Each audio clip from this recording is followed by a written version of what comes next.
happen, but it is making me angry.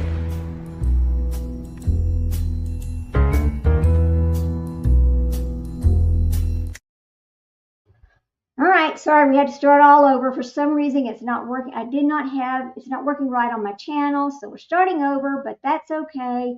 We can take care of it. It's not a big problem. So let me fix it over here. We'll go back and reread what I was reading, and we're going to talk about how the internet moves fast, but the truth does not.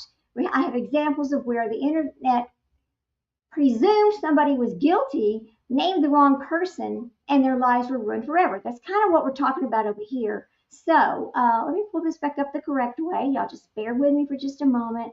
I don't know what happened to my feed over there, but it's like it could not see it from YouTube, from StreamYard to YouTube. So anyway, here we go. Let's fix this. Okay, nope, let me go get my content here. I'm telling you, when it rains, it pours. Let's see. Okay, it doesn't want to show me that either. Funny. Wait a minute, is this it? No. Okay. I don't know. I know it's working now, so we're good. But anyway, let's go back to our chat GTP and let's get going on that and let's finish it up here. All right, that's all working well, fine. Okay. I'm going to reread my disclaimer. I need to start with that. This broadcast may contain excerpts of copyrighted material, including clips from YouTube videos and other publicly available sources. These materials are used for purposes of commentary, criticism, news reporting, and education under Section 107 of the Copyright Act of 1976. All third-party content is transformed through analysis, discussion, and contextual breakdowns. This channel does not claim ownership of any external material used.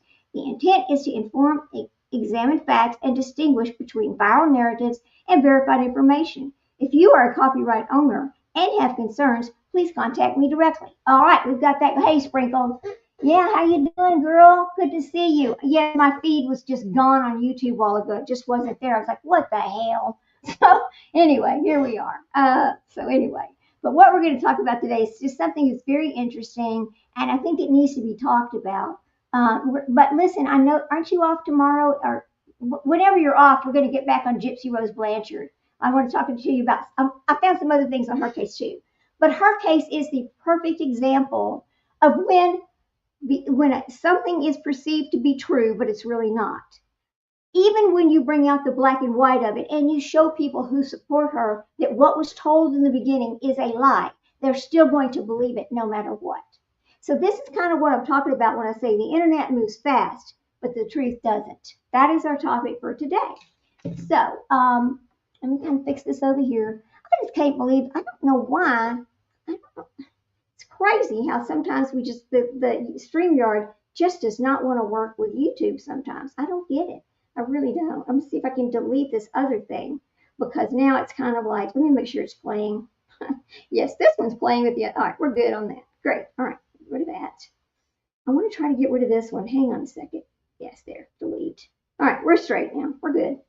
All right, now. And now the dog's going to bark. Of course he is. Hope everybody's had a great week. Yeah, you'll be, oh, great. Tomorrow afternoon, perfect, girl, perfect. And I'll just talk to you later about what we're going to talk about. But I went and rewatched a bunch of the videos because I slowed them down. You know, I had no social media with me when I was gone. I did not take my laptop, nothing. I just kind of just stayed away from it, right? So while I was gone, I got my head cleared. And when I got back, I started watching a little bit more of it. And I was like, listen, here's things that's coming out that we never really paid attention to before. But it's out there, guys. It's out there. So let me come back over here to my notes that I have here. Oh, of course, they're not there either now because I had to start my thing over. Nice. Very nice. And Jack's going to bark. Let me tell you guys, listen. I had to take my dogs to the doggy daycare, and they had to stay there while we were gone on this trip. And one of the things that happened was Jack got a little sick. Jack has allergies, you know, and he's just he's so sensitive. Well, they're trying to, so we're on the boat. It was like the third day before I could actually talk to them because we don't pay for the internet on the boats. It's too expensive. There's no need. Because once you get into wherever you're going, your phone works in Mexico. It works wherever you're going. So I had to wait. So they contacted me and they're like, oh, Jack's kind of sick. And I'm freaking out thinking, oh no, I got to get the emergency vet, blah, blah, blah. But then I realized that they had it too cold in there. They had it turned down to like 70 degrees at night. Well, these dogs, Frenchies have a little bit of an issue trying to regulate their temperatures. So they were a little bit cold, and he got a little bit of a runny nose. But anyway, he was all good. We got him on the Benadryl. He was fine. But I told my husband, I said, we cannot leave them that long ever again. It was just too long for me. I could not wait to get home. I mean, I had a good time, but I could not wait to get home to my little baby dogs. I love them. But anyway, so let's get back on topic over here. I'm sorry about that. I had to restart. Well, we know how it goes. So what I was saying was, before I had to start over, is the internet moves fast. It's faster than facts, like faster than the truth. And once this lie spreads, it doesn't just disappear. It is there forever, right? And sadly, people will never actually believe the truth even when it comes out. We've seen that happen over and over, right?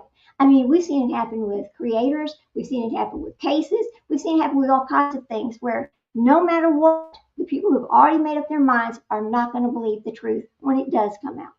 So, okay, so here we go. Here's how it goes. Because what people think they know and what actually happened are not always the same thing, right? They're just not. So let me just say this. If you're new here, I break down real cases, real documents, and real statements, not just the headlines, not just the viral clips. And this show is important today because we're going to talk about how it happens. These things ruin people's lives. I mean, people don't realize that, but it will ruin your life in some of these situations. We're talking about how quickly misinformation spreads and how rarely people go back to check the truth. We've seen it over and over. So here's the problem. Here's the issues. Here we go. Let's say a clip goes viral. A headline gets shared, right? And within hours, it becomes the fact, according to some people, because, hey, they saw it on the internet, right? It must be real. That's not always true, though, is it? But no one seems to ask, where did the information come from? Was it verified? And what's missing? These are very important questions when you're talking about facts versus misinformation and true crime cases. So people don't wait anymore. They just react to it. They don't sit back and think, okay, listen, maybe I need to go check this someplace else. They just take what they see and they run with it. Okay, so we're going to start talking about real life examples. I just talked about Gypsy Rose Blanchard. That is a real life example of what happened here. People online repeat things constantly, but when you actually look at the footage, the court records, and the statements, you realize there's a lot of contradictions right there. Yet those clips, it just keeps on going. You still have people that will not watch the FOIAs. They will not watch the videos themselves. They will not look at the medical records being put out themselves. They're just going to take what was in the book, what was put on TV, and what the prosecutor or what the defense attorney dreamt up to get her a 10-year sentence and run with it. They will never change their mind, right? I mean, another case that's sort of like that is Lori Vallow, okay? Where early narratives online were just all over the place. And only later did verified facts come out in court. But you still had people who were just they just didn't want to believe that she was capable of that. They didn't want to believe that her and Chad Daybell were capable of what they've done. But they were, right? So viral content is very fast. It's very emotional, but it's very incomplete. The actual truth is slower, it's documented, and sometimes it's very uncomfortable. We know that too. Most people never go back once the truth comes out. They never go back. They're like, oh, well, Think about this. Just because something is repeated 1,000 times does not make it true. It just makes it popular. Okay, here we go. So let me ask you, have you ever believed something about a case and then later found out it just wasn't true? Think about that. I know we have. We've seen it 100 times. We've seen it all over YouTube. We have even, and this is just something I want to talk about for just a second. We have even seen something come out at the very beginning of something, believed it ourselves because that is what we were shown, and we had nothing else we could even look at because so many of the facts were just not out there for us to even look. You couldn't get any information anywhere except what was out here, what was on the internet, there was nothing there was nothing to look up. Nobody shared the real facts anywhere. It wasn't until much, much later that facts started coming out about this one particular case, and we realized right then we had made the mistake. We were wrong. I mean, I've even done a video about it where I came out and said, you know what? That was wrong, completely wrong, and I can't believe that I listened to what was said in the beginning and went with that, thinking it was true.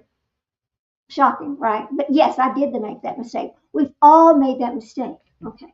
So one of the things that we're going to talk about over here also is let's talk about these public cases where this has happened and now somebody's life is completely ruined. And one of them is, I'll go back over here. Let's talk about the Boston Marathon bombing. Remember that case? The Boston Marathon bombing was full of misinformation when it first happened. So let me write this down here. Hang on a second. Pull this back up. Misinformation. Okay. Let's look at that for a quick second here. All right. That case, unfortunately, there were some people in the wrong place at the wrong time, and they looked guilty, right? But they weren't. Now, this happened back on April 15th, 2013, right? And 2 bombs go off near the finish line. It's complete chaos and confusion. And within minutes, the internet started everything to solve it. They just knew, right? But it was filled with misinformation. People on forums like Reddit, they just began analyzing these photos, looking at these backpacks, looking at the crowds, trying to identify suspects before law enforcement even released information. This is how this happens, right? Why is it? I hope my feed is not messing up. Let me look at my internet's there. It's good. So one name started spreading all around everywhere, and this person's name was Sunil Tripathi. He was a missing college student, okay? Completely innocent, but online, he was labeled as the suspect. His family was harassed. His name trended worldwide, and it was not true. What was actually true? Let's talk about that. What was the actual truth when it actually came out? After a full investigation, authorities identified the real perpetrators, right? I can't say their name properly, but I'm going to say it. Tamerlan Tsarnaev, Tsarnaev, Tsarnaev, I think it is, and Daskar Tsarnaev. I know I'm not pronouncing that correctly, but that's the real perpetrators. Not the people the internet accused early. There wasn't them at all. Not the names that went viral. The truth came much later, after evidence, after investigation, and after verification. The internet didn't just get it wrong, it accused the wrong people or the wrong person. And that just never disappeared. Even when the truth came out, it never disappeared. So let me show you something about this right here. I'm going to show something from the beginning of that case. Let me pull this back up. Let me share my screen, guys. Hang on. I got to share my little screen over here. All right.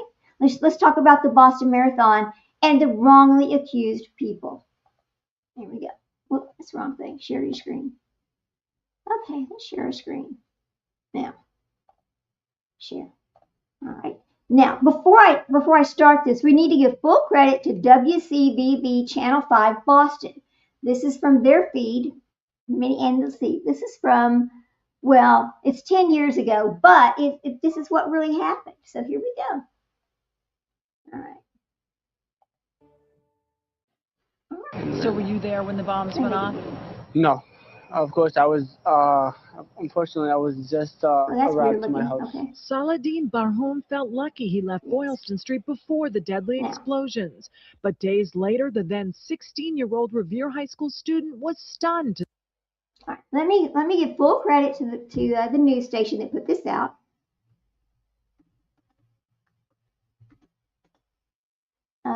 What was it? WSF? Oh, I forgot the name of it. Guys, hang on just a minute. Let's see. WCVB. All right. Let me put this out here.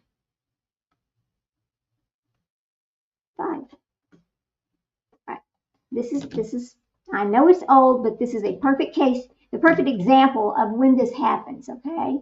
So let me show that right there. All right, here we go. Let's keep watching.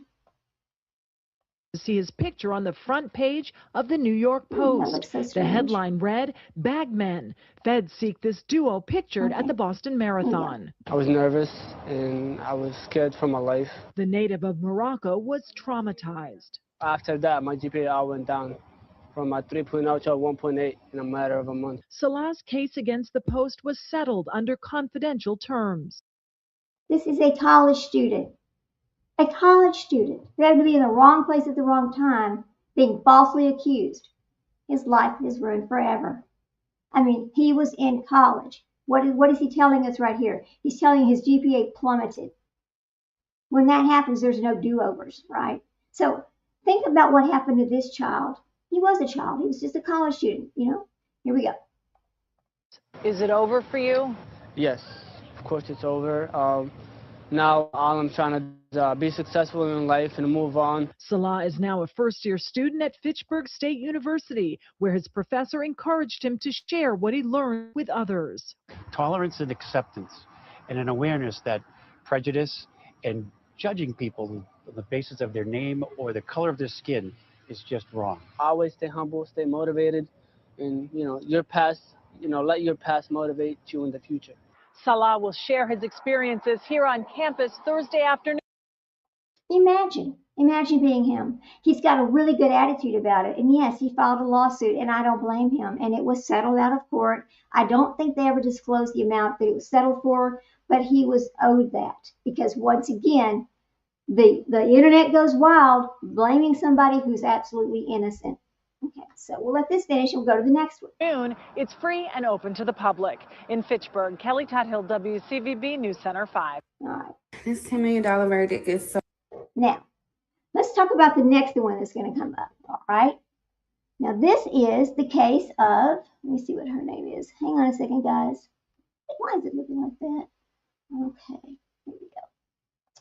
This is going to be the case of it's a TikToker who was charged $10 million, a $10 million verdict against her for wrongly accusing somebody. So let's get this one and we'll talk about it for just a second. This is how it can happen. Hang on a second. I don't remember her name. Let's see. I got to put it back up in here. Hang on just a second. Thanks, guys. For misinformation, right. Let's talk about that one.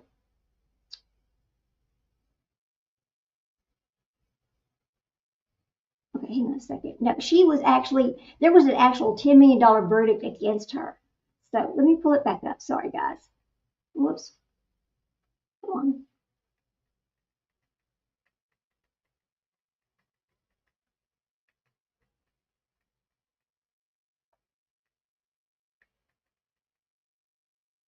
Okay, let me see who this was about. All right, what actually happened versus what she says happened. This is where we're at on this one. This is the second one. So what actually happened in this case is a TikTok creator, a Tarek or cycle influencer, falsely accused a college professor of murder in the Idaho killings. Or do y'all remember that part of this story? Now we know she didn't do it. The professor, Rebecca Schofield, sued for defamation, and she won. So when this first happened, everybody was running with this story over here about this professor, right? A jury ruled that the accusations were false and harmful. Verdict was $10 million total. It was $2.5 million for compensatory and $7.5 million for punitive. Who made those claims against her? Well, Ashley Gilliard, I'm probably not saying her name right, but she posted a viral TikTok videos accusing the professor of orchestrating these murders. The claims were based on tarot readings, not evidence. I guess she believed in her craft. I'm not sure. I don't know why she would pick this person. I don't know. This is not TikTok paying someone. It's a payout from a lawsuit that she owes. Now, we know she doesn't have $10 million, right? We know she doesn't. It's bad. It's just a bad situation. We're going to let this play for a minute. Let me get and we'll watch about this one. Hang on. So this is actually So ridiculous and so large that I have to talk about this. Okay, why is it not showing me her whole? Where's this coming from? Okay, because it's Idaho 4. Okay, so I guess it's Lorda. It's at Lorda Ashley G, and this is her content. And she's going to talk about how she was sued and won, and now she owes $10 million. All right, here we go. All right. Let me put this full credit to her. Florida. Did I spell this right? Okay. Oops. Ashley G. Okay. Now, full credit to Laura. She's talking about what happened to her. Okay. No, just play it, please. There you go. Here. It doesn't want to put it up there because it's saying misspells. Yeah, sure. So there we go. This is her story. And this should be a lesson for everybody about running with something that's not true. And look what happened to her. Here we go. I can't be silent. Ashley Guilla speaking out after a jury ordered the TikToker pay $10 million in damages for falsely connecting a professor in the deaths of 4 University of Idaho students in 2022. In court records reviewed by the Idaho Statesman, Ashley sharing posts in the wake of the killings, accusing Rebecca Schofield. Even after So they had already started investigating this, and it was already coming out that they thought, thinking about who it actually was or not having, but she continued on with this, even though correct information is coming out already, she's still continuing on as if Kohberger wasn't the person who did it. She just kept on and on. Now, we see other people all over TikTok, all over YouTube, all over everywhere, reading tarot cards, saying they have visions, etc. And how many times have they said it and they were wrong? Now, I'm not saying they're all wrong because we've seen some people get it absolutely right. I'm not going to name names, but there are people on YouTube we have seen get it right. Okay, they found people. We know this. But in this case, it was completely wrong. And it's damaged her and it damaged the person that she actually falsely accused. So here we go.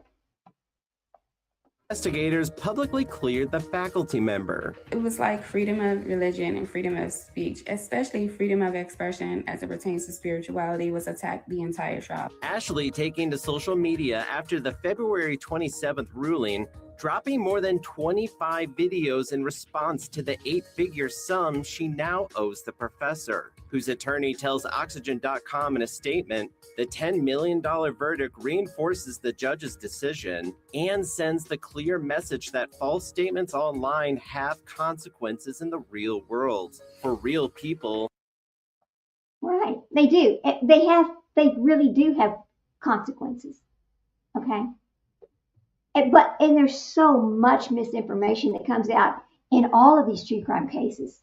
And I know that a lot of people speculate and they say, and it comes from kind of like they start out with, okay, I'm going to put A, B, C, and D together, and that's why I think this happened, without really thinking about how it's going to affect the people that they're talking about, right? We see it all the time. There is a huge lawsuit right now going on over that started one way, but it's ended up something completely different. And the people all involved started out looking for one person. But now look what's happened to every one of them. Here we go. Let's watch. And are unacceptable in our community. This comes after Bryan Kohberger pled guilty to the murders in July 2025. He was given 4 life sentences to be served concurrently. All right.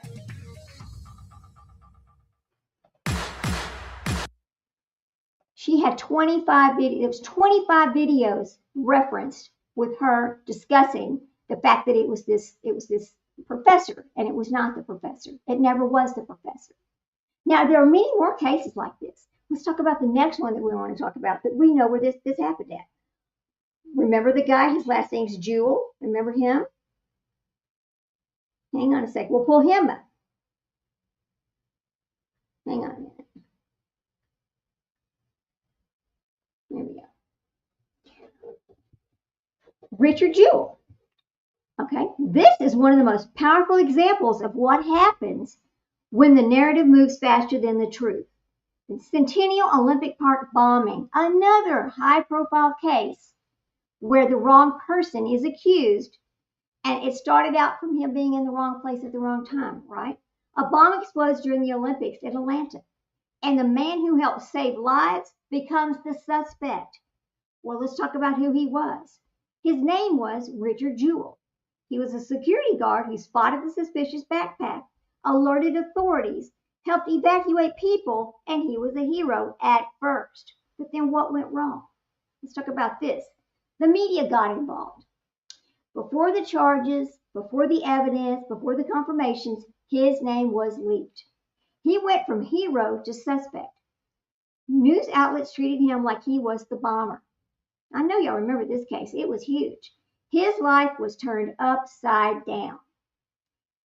When this happens to people, they never get their full life back because there's always this little suspicion in other people's heads that what was eventually, what was put out there first must be true.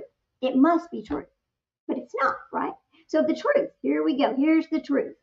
The real bomber was a guy named Eric Rudolph. He wasn't caught until many years later. And Richard Jewell, he was completely innocent. They didn't just get it wrong. They destroyed the reputation of this man who tried to save lives. The hero's life was ruined. So, this is what happens when the internet or the media moves too fast. And the truth is still catching up in this situation. Richard Jewell, he was officially cleared. He also receives a settlement from multiple media outlets. But here's the reality of what's happened to him. You can't fully undo that kind of damage. You can't. Hey, Cinderella, how you doing, girl? Good to see ya.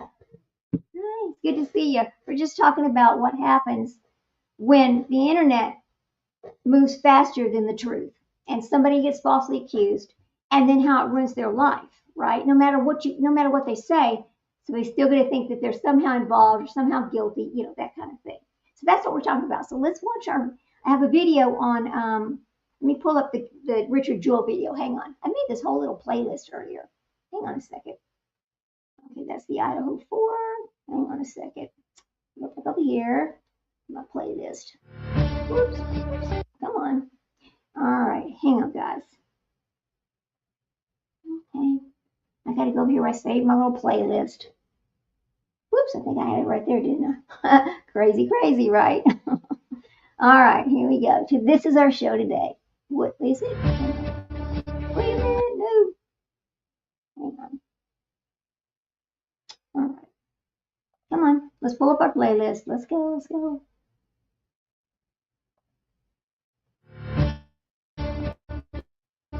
Here we go. This is the Richard Jewell story. So hang on. So this guy saved people from a... We're going to give full credit to Ray William Johnson. This is his video. So let me give full credit to him. Full credit to Ray William. Yeah. I want to make sure we give our credit to the people who's due. Okay, this is his channel and this is his story. This is his discussion on Richard Jewell. So here we go. Show this. All right. Now let's go back. Oh, my little typo. Oh well. Here we go. Let's talk about it. Here we go. All right. A bomb, and then the whole world turned against him. Now, the guy's name is Richard, and Richard's 34. He's a security guard working in Atlanta, and one night in 1996, he's working the night shift at the Summer Olympics, which happened to be going on in Atlanta. And he's posted up in this huge park area where spectators are hanging out, eating from concession stands, listening to live music on a big stage nearby. And while he's patrolling, Richard notices a group of drunk people hanging out near a bench. And they're being loud, and they're like throwing trash on the ground, and he goes over to confront them. Okay, we have to stop every once in a while for fair use, and I know you all know that. But think about this guy. He's just doing his job. He's hired for this event. He sees people acting rowdy, and he's just patrolling the area. And he's got his eyes on everything, which is what he should be doing. That's his job here. And then this. Here we go. them and they leave. But when they leave a green military backpack under a park bench. Richard's like, hey, you left your bag. And they're like, that's not our bag, you turd. And so Richard starts thinking, this bag's been chilling here for like 30 minutes and no one has come to pick it up. What if there's a bomb in there? And I have no idea why he immediately thinks it's a bomb, but he does. And it's a little paranoid, but he could be right. And so Richard radios his... Let's talk about why does he think it's a bomb? Well, I can tell you the reason I think he thinks it's a bomb, because if you're trained to notice everything, and you see something like that, and it's just sitting there. It's just like at the airport. If you see a backpack sitting around and nobody's touching it, you're going to be suspicious of that backpack, because we've seen this happen so many times. And the first thing that comes to our mind is that an unattended backpack must have something in it like that, right? It's just nature. It's human nature, because we've seen this happen so many times. So, and he did save lives. Let's talk about it. He did save lives, but his life is now ruined. Here we go. Supervisors, and he's like, I think there might be a bomb in this bag. And they call the bomb squad over to investigate this. And so the bomb squad is on their way. Here's the thing though, Richard doesn't know it yet, but he's actually right. There is a bomb inside the bag. 3 pipe bombs, actually, and they're stuffed with shrapnel ready to go off. And while the bomb squad is on their way, an ATF agent comes over to check it out. And this agent gets on the ground and he starts looking at it with a flashlight. And this dude's like, yep, that's a bomb. And so, bam, suddenly Richard and everyone panics and a lot of people run away. But Richard doesn't. Instead, he starts running around trying to... So, they realize it's actually a bomb, and the mayhem and chaos starts. Because as soon as they hear the word bomb, before they can have any organized a safety plan to get the people out, people start running, and they're in fear, and I don't blame them. I understand that, because there was a lot of people at this place all at the one, and it was, for a person who's going to take a lot of people out, an event like this, of course, would be where you would do this. But, not that anybody should actually plan to do this, but we know people do these kind of things. So, here's the guy. He's trying to calm down. He's going to try to do something orderly. Let's just get it taken care of. And here we go. To clear out the area. There's a bomb! Get out of the way! Get out of the way! There's a bomb! He's running up to as many people as possible, telling them to get away from this backpack. And it's actually working. Little by little, the crowd starts to back up and flee. Then, all of a sudden, kaboom! One of the bombs goes off, and shrapnel explodes everywhere, and everyone around screams, and they run for their lives, and it's absolute chaos, and pieces fly through the air, and they hit people, including one woman in the head, and she dies. Also, a cameraman is running toward the explosion because he wants to film it, and I guess... A cameraman is running toward the explosion because he doesn't realize there's 2 bombs. He thinks that it's already went off, right? But there's actually the 2 bombs. Now let me look at something over here, because I want to know exactly, I don't remember how many people were actually injured. So let's look how many people were injured in that bomb. All right, hang on, guys. Okay, with Richard Jewell. Hang on.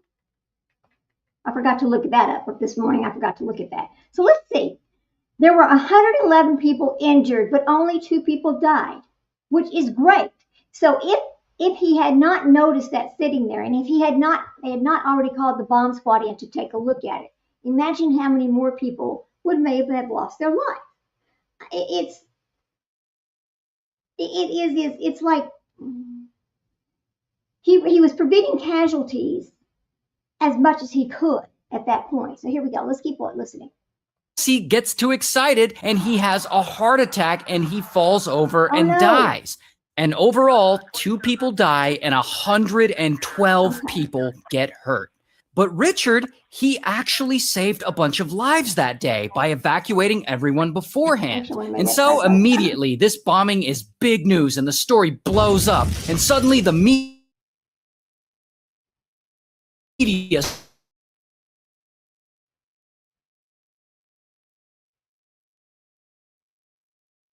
start. Oh no, look at that circling piece of shit. Call metal. Until, unfortunately for him, not everyone thinks Richard is a hero. Pretty quickly, one of his former employers Okay, so one of his former employers starts it out there. He starts putting the word out there. Oh, well, it must have been him. So why would a former employer do this to him? What was the beef with him? So does it come back to because you have made people mad before, they're going to automatically put you into it? They're going to smear your name. They're going to make sure you get in trouble. They're going to do anything they can to ruin your life. Is that what this is about? That's one of the things I want to know is why did a former employer, so let's look this up, say it was Richard, Jewell. What was his beef with Richard Jewell? Here we go. Whoops, let me pull this up. Here we go. So the former employer, he did not publicly identify Richard as the bomber. What he actually happened was a more indirect, like a lot messier. What he did was, after the bombing, investigations reporters started digging into Richard Jewell's background, okay? A few things fueled early suspicion. One was, I think, this guy right here. He had previously worked in law enforcement and security, which that's how he got the job. He had security experience, which made him have experience also with, should I be concerned about that backpack that was just left there, right? Some of the former colleagues described him as someone who wanted recognition or authority. Okay. Everybody wants to be recognized for doing something good. I don't necessarily think that because you wanted a little recognition for doing something good or for helping other people makes you a suspect of anything. But, okay. Investigators considered a theory called the hero bomber. And we've seen this before, right? We've seen that before. That theory plus his proximity to the bomb, and he became the person of interest. So, some past co-workers and supervisors, they spoke to investigators and media. They shared opinions about his personality because he was ambitious, he was eager, and he wanted to prove himself. Okay? That does not make you criminal, right? But that's very different than having evidence or formally accusing him. What happened is those character comments got amplified and twisted into something much larger and stronger than they actually were. And here comes the turning point right here. The biggest damage came when law enforcement information leaked. So you've got law enforcement over here investigating someone, right? They leak it out and automatically look what's happened. He is guilty in the press. Let's keep watching. sees him being interviewed on CNN, and he doesn't like it. He apparently just doesn't like Richard, and he calls in a tip to the FBI. Like, I think Richard planted the bomb himself. Now, the FBI, they've been investigating all this, and they apparently don't have a lot of leads in this case, and they need to start making arrests soon, or they're going to look really bad at their job. And so they get this tip, and they start thinking, maybe it was this Richard guy who planted the bomb. And they start investigating him. And journalists, they hear about this, and again, kaboom. Now this version of the story blows up, and every news outlet is talking about how Richard, the hero security guard, is actually a terrorist. And they start running with this whole narrative that he probably planted the bomb himself so that he could come across as a hero. And the media is all over him, chasing him around. So here's the guy. Again, this was just a little job for him. It was just a job. He's living his life. You know, he's just living his life, just being nice to people, trying to protect people. That was in his nature. So the major media outlets just run with this. And then all of a sudden he's treated as guilty before any charges happen. We have seen this over and over in a lot of our true crime stories that we watch. Innocent people who did not do anything are automatically the suspect without anything to say the reason why they are the suspect other than what started over here on this channel or started over there on that. I mean, people just started saying these things and boom, they're the suspect. So, I mean, it wasn't just the employer pushing it. Now it's every media outlet because his name was leaked by the people investigating it. Now, he wasn't accused because of evidence. He was suspected because of a theory, okay? A story people wanted to believe. But the truth, no evidence ever tied him to the bombing, The real bomber was actually Eric Rudolph, and Richard Jewell was fully cleared. But in the midst of all of that, his life was ruined. Okay, here we go. Around. Can you stop for a second, please? Can you turn around? Where were you? What kind of questions were they asking? And so he's staying in his mother's apartment. I think he actually lives with his mom. But look at the media just hanging out outside his mother's apartment, trying to get pictures of him, trying to talk to him. Like suddenly this guy can't go anywhere. Can you categorically say that you did not do this? I did not do it. Categorically. Yes. And during all this, he's still kind of doing interviews and they're like confronting him. I don't know if you ever saw this. No, sir, I didn't see it. What's your reaction to it? Terrible. Probably sold some papers that day. And so the FBI, they want to bring Richard. Probably sold some papers that day. Right, it did. And guess what else that does? When this happens, it brings clicks, likes, and views to these channels. They say it, they repeat it, it's over and over. They hear it from this channel, they hear it from that channel. And it's repeated over and over and over, but none of it are facts. They don't have any facts because let's just face it. In most cases, law enforcement does not, will never release the evidence that they have to the general public. Okay, they need to keep that close to their vest. They want to make sure when they do bring this to trial or to when they build their case, that the information that they're going to use is not ruined because it was leaked out and now they can't use it. Now let's talk about what actually happened to Richard Jewell, okay? He is not alive today. Richard Jewell died on August 29th, 2007 at 44 years old. Don't you think that the stress and all the things he went through from this false accusation just pushed him further along with his heart disease, his complications, and he had diabetes on top of it?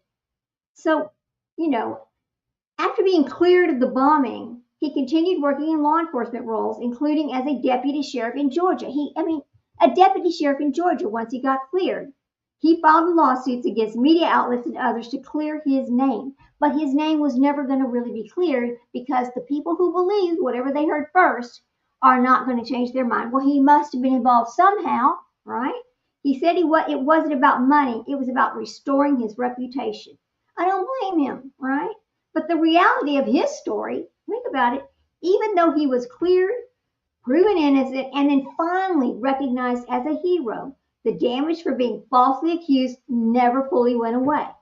Some reports say that the stress of public scrutiny took a toll on his health, and I believe it did, absolutely. So he was cleared, but he never got his life back, which is what happens to these people. So that was one of the clearest examples of false accusations. And what happens as you await the facts, the truth to come out, what happens, right? There's so many of these. There's another one. Let's talk about, let me go to the next one I have up here. Hang on. We're going to listen to the rest of this. And question him. But they want to trick him into coming in without a lawyer. And so they hit him up and they tell him, we think you're a hero. And they say that they're making a training video on the bombing for future FBI agents to watch. And they invite him to come to the FBI building in Atlanta and talk to them and help them make this training video. And poor naive Richard, he's like, And so he goes to their offices and they start asking him all kinds of questions, but they're real chill. Like this all feels like they're just gathering information for this training video they're making. And one of the agents is like, we want to make this training video as realistic as possible. Just pretend you're a suspect and I'll read you your Miranda rights and we'll record it. And so this agent. This right here was absolutely horrific. They should be ashamed of themselves for doing that to this man. Now, we know they want to get to the bottom of it. We know they want to get the suspect. They want to clear this. After all, people died. A lot of people were injured. I get that. But you cannot, I'm not going to say you cannot because I don't know enough about the FBI to say whether that was proper or not proper. But in my mind, I think it was improper and they should not have done this because it was not fair to him. They tricked him into saying, if it was me, this is what I would have done. You see how that works? Okay, let's listen. starts reading Richard his Miranda rights, and that is when Richard realizes something isn't right. And so he uses their phone and he calls up a friend of his who happens to be a lawyer. And his lawyer friend is like, I see what they're doing here. You get the hell out of that building right now, Richard. And so Richard leaves, and the FBI, they don't get any answers from him. However, unfortunately for him, the FBI isn't done yet. They really seem to want to connect him to this bombing. And so pretty quickly, they get a warrant to search his place. And they go there and they rip his apartment apart for like 7 hours. And they make him sit outside with the media vultures hounding him the whole time. And the media is all snapping candid photos of him. Here's actually a picture of him waiting on the stairwell. He lost all privacy in his life. He could not do anything without somebody seeing him, approaching him, making comments to him, pointing fingers at him because of this. Because of this. And you know, you can have all kinds of things in your home that could be used to make a bomb, but that does not mean you're making bombs, right? So I don't remember exactly what they did find in his home, but once again, they're finding all these things. They're still accusing him. There are many cases like this. The next one we're going to talk about is the Duke Lacrosse case.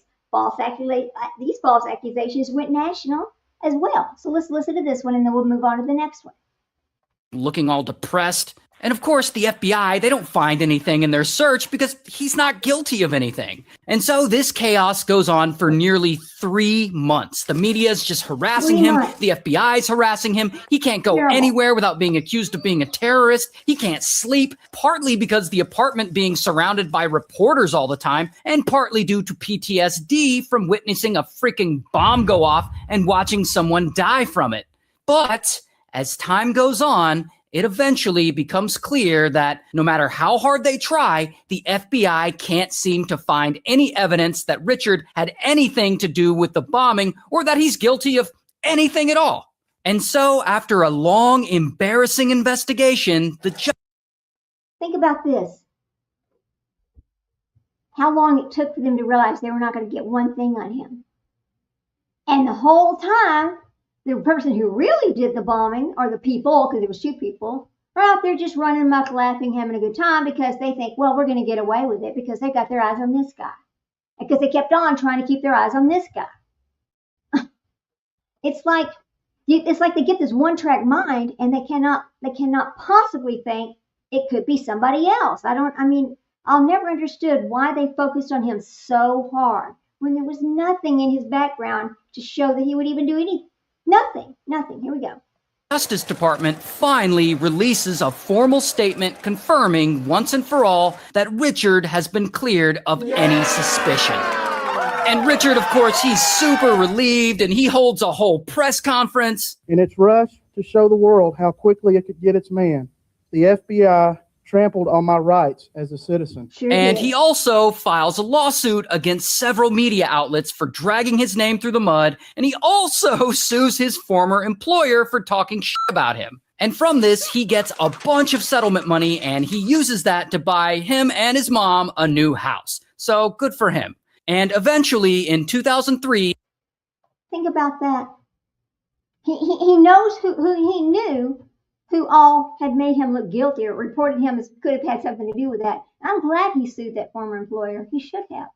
You have the right to take it to court when somebody falsely accuses you of something and you can prove it, right? You don't have the right to sit, nobody has the right to sit there and say, well, I know it was so-and-so. I know, without any kind of proof or facts. You just can't do that. You need to let law enforcement do their job. Let them, I know people think, well, they're not doing their job. We don't know if they're doing their job or not. Well, look at Nancy Guthrie's case. Let's talk about that one for a minute. Look at the circus around her house when they're trying to investigate that case. Yes, I know her daughter is like an ABC, Good Morning America, whatever. She's very, very successful. She's very famous. And I know people want to get a glimpse and people want to get people want to know first. They want to know first what happened. They think they're going to get the information first because they're right there. But it's not going to happen, right? It's not going to happen. Anyway, let's finish listening. They finally catch the real bomber, some psycho who was doing it for political reasons. And now he's in prison for life. So, fuck him. The search for a missing Brown University student. Now, The next case where this happened was the Duke lacrosse case. Now that's another big case. Let's talk about what happened there. Duke University lacrosse players accused of assault. National outrage and the careers nearly destroyed. The prosecutor later exposed for misconduct, the prosecutors involved, and the players were completely exonerated. Think about that. They weren't just accused, they were convicted in public first. See, that's what happens in all these cases. You are convicted in the public first. That's not the way it's supposed to be. You're supposed to be innocent until proven guilty. But what's happening is these people are assumed to be guilty before they even had a chance to prove that they're innocent. So, in the lacrosse case, let's talk about that one next. Okay, lacrosse. Let's talk about everything that happened in that case. Here we go. No, not that one. Hang on. There's so many. I mean, you know. Hang on. One moment, please. Okay. So, here's the case right here. It's one of the clearest examples of how fast a story can spread before anyone checks if it's true or not. Okay? So, members of the Duke University lacrosse team were accused of assault. This exploded nationally. The media coverage was intense and one-sided, as usual, because in cases like this where we have this, it's one-sided. Richard Jewell was one-sided. You know, the other, they're one-sided, as usual. So, overnight, this happened overnight. All of a sudden, the players are labeled as guilty. Their reputations were destroyed. Protests and outrage spread everywhere. Well, let's talk about what actually happened instead of what they said happened. The accusations were false. Evidence did not support the claims. The prosecutor, Mike Nifong, was later found to have withheld evidence, which is a Brady violation, and misled the court. Now, I would like to know if he actually lost his ability to be a lawyer, because he should have. He actually should have. The accused players were fully exonerated. The case collapsed completely, and officials later declared them as innocent. So let's talk about the prosecutor who is actually really responsible for the situation because he misled and gave false information. So here we go. His name is Mike, and it's Nifong. Here we go. I know I'm not saying it correctly, but anyway, let's just figure out what happened to him when he's the one that caused the problem here. Hang on. Well, he doesn't want to accept that spelling. I know it doesn't, but it's correct, please. Here we go. Okay, here's what happened to him. Mike Nifong was the district attorney in Durham County, North Carolina. He led the prosecution in the Duke lacrosse case. What he did wrong. He withheld DNA evidence that could help prove that these people were innocent, made public statements suggesting guilt before the trial, and continued prosecution despite major inconsistencies. This wasn't just a mistake, it was prosecutorial misconduct. He was found guilty of ethics violations, and he should have been, and he was disbarred in 2007, which means he lost his law license permanently. He served, listen to this, 1 day in jail for contempt of court. 1 day in jail. And he resigned as the district attorney. The accused players, look, it was a tragic rush to accuse these players of this Duke lacrosse team. But there's so many. Look, I believe Amanda Knox is another one. There's so many of them. It's amazing. Let's look at Amanda Knox and see what happened with her. Hang on. She's another public. The story became huge overnight, and it shows how a person can be judged long before the facts are settled. Amanda Knox, here's what happened to her. Amanda Knox, 2007. Knox's roommate, Meredith Ketcher, was murdered in Pergola, Italy. I know I'm not saying it right. It's, anyways, in Italy. Knox and her boyfriend were arrested. Media coverage exploded worldwide. And almost immediately, a narrative was formed. She was manipulative. She was cold. She was guilty. Well, let's talk about what went wrong in that case. Let's pull up Amanda Knox over here. Hang on a minute. I'll go back over here. So this guy saved. Here we go. Oops, here we go. Let's pull up Amanda Knox here. Oh, I gotta do it this way. Sorry. Let's talk about her case. Here's the untold story. Well, I don't want to use 48 hours. Let's use something else. Meredith Ketcher. Let's see. This is going to be from, we're going to use Crime Weekly. All right. Now, this is kind of a, here we go. I'm going to talk about her story. Hang on just a second. Okay. Now, this is going to be full credit to Crime Weekly. Hang on. Let me fix that part. We have to do that. Okay. Let me make sure I'm spelling it right. I don't like to have those typos, but sometimes once you do it, well, it's just there. Damn. To, hang on, I forgot Crime Weekly. But they usually have pretty good stories here. To Crime Weekly. Whoops. Why is that there? Why is that little mark there? Here we go. All right. So full credit to Crime Weekly for bringing us this Amanda Knox story. Another situation that should have never happened. All right, here we go. All right, let's go. Let's watch a little bit of this one while we discuss the Amanda Knox story.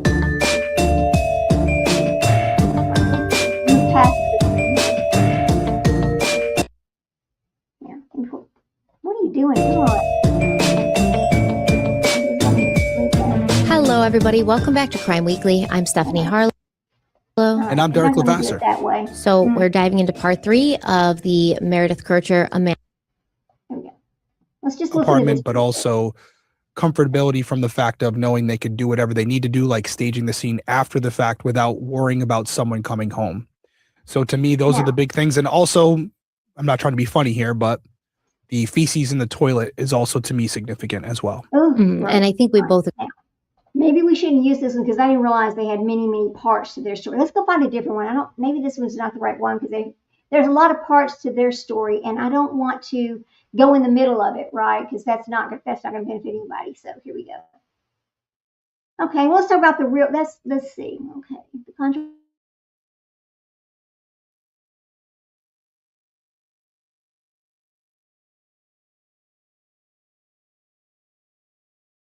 Come on.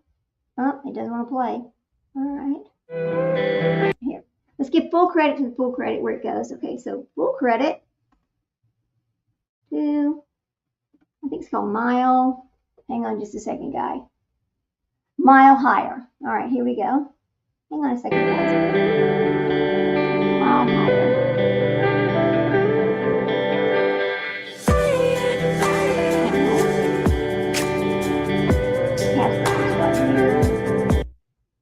Let's get this over here. Okay. They actually start talking about it. All right, here we go. And obviously, as of right now, she's been acquitted of it. But I don't know. I mean, I still feel like I'm on the fence sometimes on things, and that's how I feel too. It's very difficult because I don't think this is one of those cases that we'll never know what really happened. I'm afraid, but. Yeah, most likely not. It's definitely a very interesting Which is such a shame. I mean, I feel so bad for Meredith's family and all of this because. I mean, that right there, even though she's been, she's not charged, she's innocent. They're saying they will never really know. They don't feel like that. I mean, see, they're still wanting to pull her into it for some reason. Okay, well, let's see why they want to.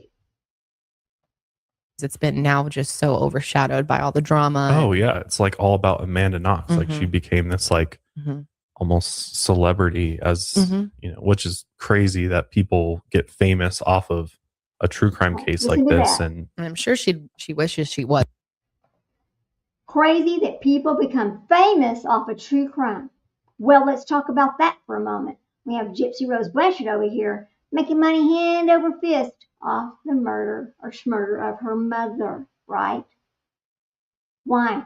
Why is the victim forgot and the perpetrator becomes famous? The perpetrator makes the money. What's going on here? Well, here's another example of that.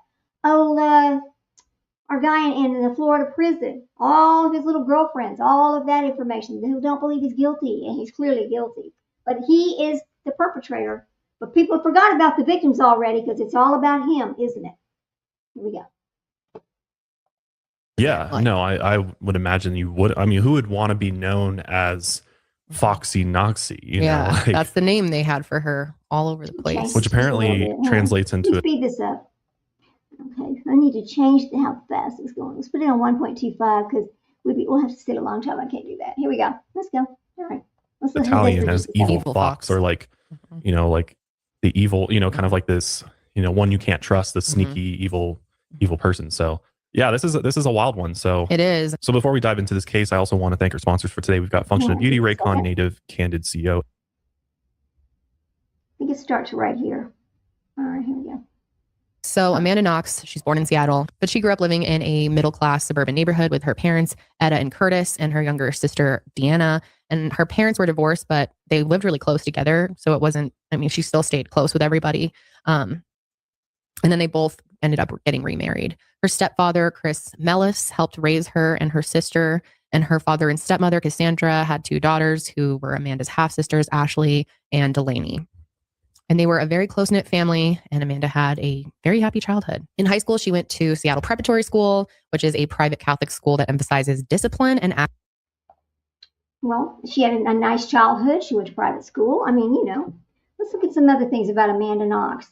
Why do people still think she's guilty? Let's figure out that for a moment. Why people think she's guilty? All right. Let's take a look. Why people still think Amanda Knox was guilty. And it's the media narrative. Let's be honest about that, because you just heard them say it. Before evidence was clear, a story was already written. She was labeled as Foxy Knoxy by tabloids, all right? Portrayed as manipulative, promiscuous, and cold. The headlines focused on her personality, not the proof. Once people see someone that's, you know, see someone that way, it's hard to undo. And we see that a lot of times. I mean, this always comes back to in these true crime stories where you've got the people, I'm just going to say it. You got the people, well, that's the person who was with them last, they must be the guilty party. No, that's not always true. You can't say that.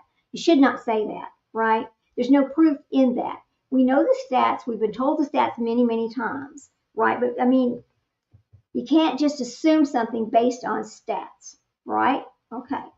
So her behavior did not match her expectations. All right. People expected grief to look a certain way. And that's another part of all of this. People do expect people grieving to look a certain way. And when they don't look that way, well, they must be guilty. We've heard that over and over and over. That doesn't look like a grieving parent. Oh, that doesn't look like a grieving husband. I mean, you hear that all the time, right? She smiled, you know, she did a cartwheel at the police station. She seemed calm or detached to the public, okay? But because she's detached to the public, she's guilty? No, we don't know that. Too many that felt wrong. But behavior does not equal guilt. People react to trauma very differently, and I can attest to that. There was also many confusing and inconsistent statements, early interrogations in a foreign country under pressure. And that's another problem with this case. She's being interrogated in a foreign country. We don't know. We're not there, so we don't know the questions. Too many questions in that particular part of this case, really. That created doubt. Why would her story change, right? She gave statements that were later disputed or retracted, even though interrogation and conditions were later criticized, okay? Multiple trials, reversals, convictions, acquitteds, conflicting expert opinions, and complex forensic debates. That's what happened in this case. To the public, it looks like if the courts can't decide, maybe she's guilty. What do you mean if the courts can't decide? Well, then maybe she's guilty. If the courts can't decide, it's because they don't have evidence enough to go before people to get her put in prison. I mean, really, if you go to trial, it's a jury of your peers, correct? That's how it works. So the actual outcome, Italy's highest court fully acquitted her in 2015. The confirmed killer was Rudy, not Amanda. People didn't just follow the evidence. They followed the versions of her that was sold to them by the media. That's what happened here. And that's the misinformation. And that's how it worked. But here's what I'm not going to do. I'm not going to play this segment. I'm actually going to take it off because in in their mind, they're still questioning whether she's guilty or not guilty. And I'm just not going to, I'm not going to use that. We're just going to go on to a different one. Let me get off of here. Hang on a minute. Yeah, I don't really want to do that. I don't really think that's fair, and I'm not going to do that. All right, so here we go. Let's go back over here, and we'll just talk about this. So it's just like, so do you think it was the evidence or her image? Which one was it? I mean, what happened here? I think that there's just so many times that it's actually backwards. Like, people are assumed guilty, not assumed innocent. And it's based on behaviors. Let me get this off here. I don't want to see dots in my face. Although I could probably use the dots because I am a little, got too much sun out there. A little too, brown. Anyway, I think that it just happens so many times. And we just kind of, we get it in our mind based off of things we've heard, things we've seen. But once we actually see the actual evidence, and some people can't change their mind, it's just stuck in their head like that. What do you do? I mean, how do you change this? How do we change this from happening? So let me ask you this. How to change the guilty in media, as we're going to say, in the media before the truth comes out? How do we change that? Here we go. Let's see what we can do. Let's talk about that for a minute. Because once the media locks in a guilty narrative, it's hard to undo, but it can be challenged if you move fast, factual, and strategic. So here's how to shift the narrative before the truth fully comes out. Let's say, if you replace emotions with receipts. Well, let's talk about that. People get very emotional in these cases, especially when it involves children. When it involves children, we really get involved. We want justice for those children so badly, right? The media runs on emotion. You counter it with verifiable facts. Ask for receipts. Don't just go with what you heard. Go get the court documents. Look at the full interviews, not just the clips. Go look at the full interviews. Look at the timelines. Get a timeline, right? If you wait, the narrative just hardens. It just takes longer. You go live quickly to talk about it. You post short clips breaking down one fact at a time. It's just what's being missed in these cases. You need to talk about what's being missed as opposed to what's being thrown out there. And, that's it, that's over. If you just say they're innocent, people tune out, and they do tune out. People want to see receipts. They want to know, why do you think that? They want to hear other people's thoughts and speculations, or they want to talk about it, right? People want to talk about it. If it doesn't add up, you need information from the investigators. You need to see receipts before you start speaking, and I know that's hard to do. It's very hard to do. Credibility is something that's very important when you're talking about these cases, right? If you don't, you have to have people that you're listening to must be credible. You can't just listen to anybody and everybody, right? There are patterns that go with these things. And it's kind of like the first version of the story is almost never the final truth. So we can't ever go off the first thing we hear. But that's what people remember, because we live in a world of first impressions. They're everything. We've heard that over and over, right? But it's really not true when it comes to this. Emotions spread faster than facts. People share before verifying. It happens all the time. It really does. And it's sad when it happens, because innocent people get their lives ruined. Not everybody, I know really sunburned or whatever, not everybody can go and file suit, make it smaller. Not everybody's going to go file a suit, because some people live in the world of, sticks and stones might break my bones, but words are never going to hurt me. But what they don't realize about this is, in a highly public case where somebody has been falsely accused, and for years their life is being ruined, if they ever get it back, it never goes back to normal. Look how many times you've got cases like this where the families break up.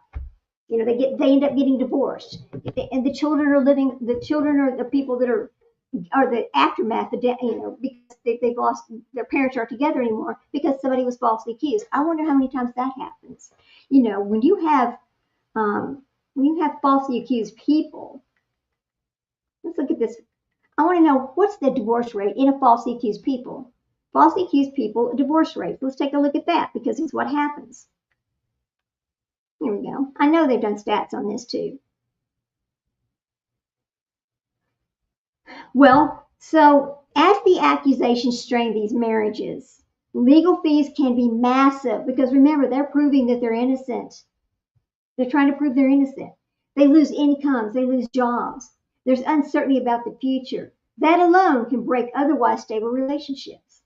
Then there's the reputations and the social fallout. Public accusations bring stigma, and it does. We've seen it. Friends, family, and community may distance themselves. Spouses can feel judged just by their association. Yes, we've seen that a lot. So, even if someone is later cleared, the doubt stays there. Remember, we just saw those people talking about Amanda Knox, and they still had doubt, even though she was cleared. Right? So, what if it's true? People always think, what if it's true? There's that doubt. That's that emotional distance that's growing. Here's the real world patterns about this, though. Now, Richard Jewell was never married, but his personal life was heavily impacted by the accusations and the media pressure. Amanda Knox had relationships deeply affected by the case and its aftermath. In many criminal cases, spouses separate early, sometimes before the trial, even if the accused is later found innocent. It wrecks people's lives. So, according to the internet over here, there's just no specific divorce rate. Like, they've not done a study, I guess, on divorce rates amongst people who were falsely accused of a crime. So the type of accusations, financial versus violent versus public scandals, the level of media exposure, and the length of the case. So the legal crisis and public scandal are among the strongest predictors of a relationship breakdown. I believe that too. Accusation doesn't just put one person on trial, it puts the whole family on trial. That we know as well. It puts their entire life on trial, including their marriages. How many times have you seen innocent people that have children and the children are bullied? The children, because they hear their parents talk about it and they realize they know so-and-so over here, he goes to my school. And because this is being talked about at home and all over the news and every place else, the children involved are being picked on and bullied by the other children, because it's presumed that their parent has done something wrong, right? Relationships just aren't, sometimes the relationships just aren't strong enough to survive long enough for the truth to catch up, right? Again,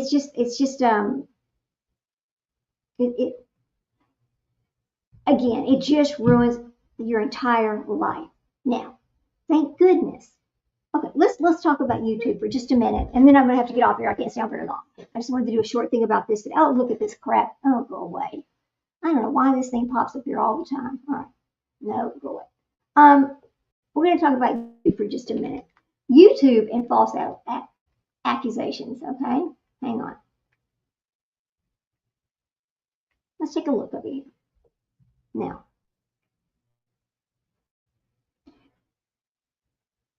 YouTube and false accusations, when content becomes consequences, right? Yeah, that's huge. That's huge. Let's talk about something happening right now. On YouTube, false accusations don't just spread, they get monetized. I want y'all to think about that statement. They get monetized. Here's the pattern, and you'll see this happening over and over. A creator makes a claim. It's framed as breaking or exclusive news. Other channels repeat it. Clips get cut, they get reposted, they get reshared. And suddenly, it must be a fact. It's everywhere. Look, so-and-so's talking about it. So this, some of your bigger channels are talking about it. It must be a fact. Okay, why it spread so fast? Let's talk about that. Drama equals clicks, right? Accusations equal engagement. Algorithms reward watch time, not the truth. We know that. The more shocking the claim, the faster it travels. But see, here's where it crosses the line legally. You got to think about that part too. This is where it stops being content and becomes defamation, naming a real person, making a false statement as a fact, causing reputation harm. That's exactly what led to the $10 million verdict tied to the TikTok accusations that I talked about earlier. In the Idaho 4, where the professor was falsely accused by the TikTok person, right? Richard Jewell, media rushed and got it wrong. Amanda Knox, narrative is perception. YouTube today, anyone can publish something instantly, and it's believed, whether it's true or not. Same mistakes, just decentralized. So what responsible creators do differently, okay? Here's the difference between content and credibility. Let me tell you something. Your credibility is very, very important on YouTube. Your credibility becomes into question. Your channel may not survive. So if you've done something that you realize you should have not done, go out and make that apology. Be big enough to make that apology. Don't make that other video and say, you know what, I was wrong. We should have never said that. I wish I wouldn't have said that. Or maybe I should have thought about that before I said that. Maybe I should have thought about real world, not stats. Because we've all done that. Let's be honest about it. I'm going to be honest about it. So, when you show the full clips, not just the edits, you separate the facts from opinions, because in other words, you need to show receipts, not just, your speculation. You can't do that. You really shouldn't do that. If you say alleged when it's not proven, okay, you use documents, not just reactions. That's how you protect yourself and your audience. See, YouTube doesn't make something true. It just makes it visible. Think about that for a second, all right? And I'm going to have to get off here in a minute. But anyway, it all comes back to the internet moves fast. YouTube moves even faster. But the truth, it has to catch up every single time, right? Have you ever seen a YouTube video that sounded convincing? Oh, yeah, we have. We certainly have. But later just turned out to be completely wrong? Yeah, we have. We absolutely have. That's what happens here. I mean, we really need to stop and think about that. That's why it's really so important. Show your receipts. Be honest. If you made a mistake somewhere along the way, then talk about the mistake that you made. Don't just act like it never happened. Talk about it. Go out there and really, my skin's very burned today. Anyway, go talk about it. Don't just sit there and let it just keep festering and festering and festering. Right? People will listen to a person who says, "Hey, I made a mistake." They'll listen. They will hear you out. Most people realize that people don't intentionally set out to create drama, right? They just don't. Sometimes they just get caught up into the drama of the day that everyone's talking about before they go and fact check. That's what I'm going to say about that. And some things we can't fact check because the information is not out there to fact check, right? I know that. Anyway, so that's what I wanted to talk about today. I hope you enjoyed my show. If you get a chance, please hit that like button. Go ahead and subscribe if you want to. If you don't want to, please share my channel. I'm working really hard to get the channel back in order. Because when you don't go on for a while, you kind of lose people. And when so anyway, I'm just kind of working on that. I really appreciate your time. And as I always say, be careful out there. Take care of yourself. You'll hug your babies. Life is short and our time with them is even shorter. And yes, I do say that every time because I know that, right? I know that. Hey, Couponing, how you doing? Good to see you, girl. Glad you came by today. Thank you so much. I hope you enjoy the show. It's just about, false accusations and what really happens and how we should check ourselves, really. How we should check ourselves before we put it out there. But anyway, so myself and Sprinkle Donut are going to come on tomorrow, and we're going to get back on with receipts, with black and white, with the actual videos, something else that we have found about the Gypsy Rose Blanchard case. Now, I know a lot of you, or some people still believe that she was a victim of Munchausen, but we know you cannot actually diagnose somebody with Munchausen when they're not alive, right? Now you can go there, there's all these information that come out from the FOIA documents where we can actually show our receipts, show the clips, put the medical records out there, let you read it for yourself. They've not been doctored, they've not been spliced into something else. That's not no. All of the information provided is coming from the full FOIAs. All of that information is true. It is real. Gypsy says these things in her own words, right? Nick says these things in his own words. So that's what we're going to talk about tomorrow. I'm looking forward to going on live with Sprinkle Dunn. It's been a while. I was out of the country and she's been working a lot. But anyway, we're going to come back tomorrow. We're going to talk about a few things. It's going to be tomorrow afternoon, probably about 2:30 or 3 o'clock. We'll get back on and go ahead and talk about that. But anyway, you all have a wonderful day. I'll see you later. I'll probably see you somewhere in chat tonight on one of our other friends' lives. So anyway, I'll talk to you later. Bye, guys. Thank you for coming in.